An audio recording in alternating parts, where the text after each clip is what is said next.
केजरीवाल जी जो अध्यादेश को लेकर रो रखे हैं रोज, वो पारित हो गया है, वो पास हो गया है, लोकसभा में पास हो गया है।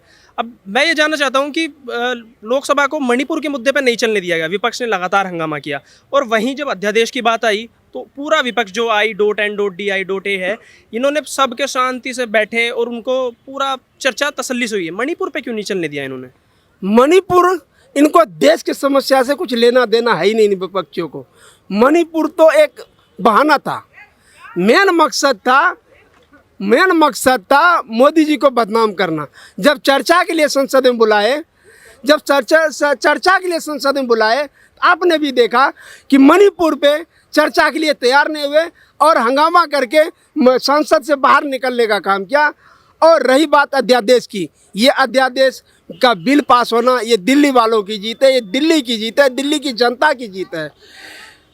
केजरीवाल का उसमें व्यक्तिगत हित था, उसके लोगों का हित था उस अध्यादेश में जो पास हो गया।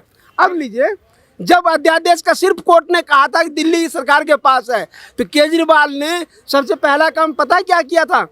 जो विजिलेंस का टीम था, जो अफसर था, उसको जाके तो धमकाया है, उसका तबादला करने का प्लान बनाया था, ताकि केजरीवाल के शीश महल के, ये जो शीश महल के नवाब है ना, ये शीश महल के नवाब बहुत चालाकी से काम कर रहा था।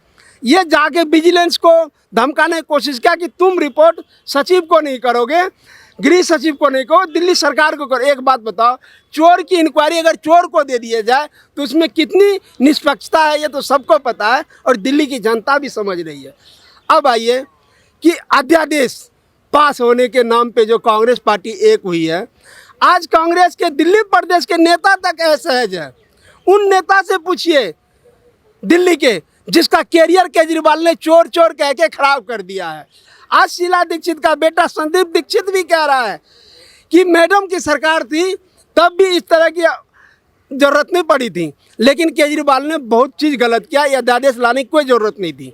चलिए, मेरा एक सवाल ये भी है कि आप थोड़ा समझिए कि जब मणिपुर पे चिल्लाया जा रहा था, बार बार संसद को चलने नहीं दिया जा रहा था, संजय सिंह लगातार चिल्ला रहे थे, सस्पेंड कर दिया गया है। सवाल ये है कि जब अध्यादेश पे चर्चा करने की बात आई तो पूरा जो गठबंधन है, इंडिया नाम से जो चल रहा है, वो शांत होकर चुपचाप होकर बैठ गया।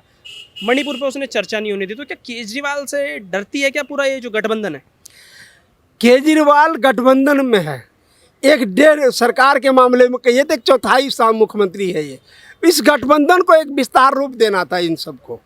ये इंडिया I.N.D.I ये जो डॉट बनाया है ना, उसमें एक केजरीवाल नाम का इस लफंगर का, उसमें इस फर्जीवाल नाराज हो जाता अगर इस अध्यादेश में इसका सपोर्ट नहीं करता।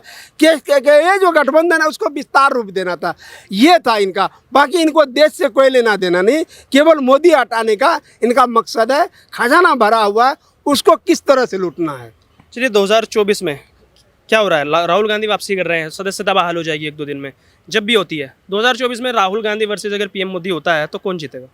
जिस आदमी को सांसद रहने लायक है कि नहीं, उसके लिए कोर्ट में लड़ाई लड़ना हो रहा हो, वो प्रधानमंत्री कैसे बनेगा? ये तो सोचने की बात है। ये कभी ड्रामेबाजी करता है, वहाँ सो जाता है, कभी खेत खलिहान में जाके एक ड्रामा करता है, पप्पी झप्पी मारता है। ये प्रधानमंत्री के लिए तो कोई गुण है ही नहीं राहुल गांधी में। और ये एक राजनीतिक जोकर है।